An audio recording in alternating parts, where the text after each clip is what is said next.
La meilleure manière de ne pas se laisser trop influencer par elles, c'est de les détecter et de les étudier attentivement, de sortir la loupe et avec curiosité de réaliser quelles sont les émotions qui sont en train d'influencer notre comportement. Et je me suis pris une énorme claque quand j'ai réalisé qu'en fait, la plupart de mes erreurs étaient liées à des émotions que je n'avais pas détectées. Et c'est pas seulement le cas pour moi, c'est le cas pour tous les entrepreneurs. La plupart des problèmes qu'on a abordés aujourd'hui, ils sont liés à des émotions. Si vous êtes en train de procrastiner le lancement de votre business, c'est pas parce que vous avez besoin de la bonne information ou de la bonne idée. C'est parce qu'au fond de vous, vous avez peur.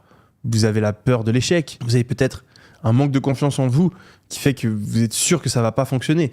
Ou vous êtes perfectionniste et vous avez cette anxiété au fait de produire quelque chose qui n'est pas parfait.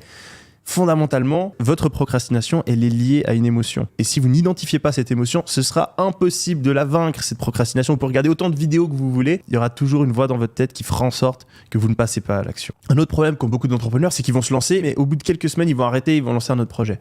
Ça, encore une fois, c'est une émotion. Vous êtes dirigé par l'envie de nouveauté.